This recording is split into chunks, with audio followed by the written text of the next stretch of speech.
こんにちは、赤星インコチャンネル、ゆめです。今回のテーマは、この子、ボッペのお話です。前回のラジオ夢で、ボッペが病気になったお話をしましたが、病気が再発してしまいました。この後、症状が出ている映像が流れますが、ご了承ください。まず、症状ですが、1時間おきに3分ぐらいの長さで細かい痙攣を起こしました。そして翌朝、体が大きく揺れ歩行困難になりました。前回の時は症状が治まってから病院に行くことができたのですが、今回はすぐに病院の予約が取れて病院に連れて行くことができました。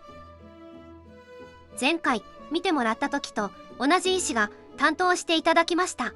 医師は前回の症状から他の病気の可能性を調べていたみたいで、今回の症状を見て4つの病気が考えられると教えていただきました。1つ目がウイルス性の脳炎。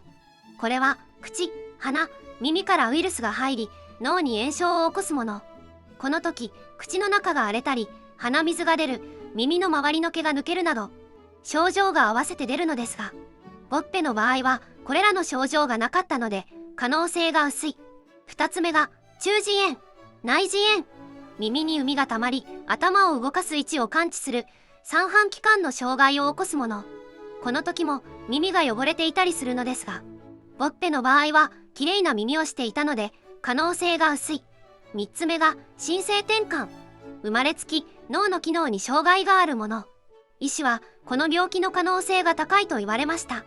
4つ目が脳の神経障害。文字通り脳神経に障害があり運動機能が正常に機能しないもの。これを調べるには特別な検査設備が必要で、当院ではその検査設備がなく鳥専門病院でないと異常があるかないかわからないと言われました。医師の結論としては症状等を見て新生転換の可能性が高いとして抗痙攣薬フェノバール錠30を処方していただきました。この薬を飲み続けて症状が治まらない場合は脳神経障害の可能性があるので鳥専門病院への紹介状を出しますとのことでした。前回の動画のコメントで飛行困難は神経系の可能性があるよといただきました。このコメントのおかげでよりボッペの観察ができて症状の早期発見ができました。本当にありがとうございます。自宅に戻り薬を投与して様子を見ました。3日間は体が大きく揺れたため自分で餌を食べることができず、頭を押さえて差し餌で与えてました。4日目になると体の揺れが小さくなり自分で餌を食べることができました。5日目、まだ体は揺れていますが止まり木に止まることができました。6日目、体の揺れがだいぶ収まりました。そして7日目、体の揺れが収まりちゃんと飛べるようになりました。ただ病み上がりで体調は悪そうです。仲良しのヒーヤンがそばにいてくれて私も心強いです。現在のボッペです。体重も戻り元気になりました。処方薬で症状が治まったので病気は新生転換で間違いないみたいです。ただ新生転換だとまた再発します。これからもボッペの様子を観察していきます。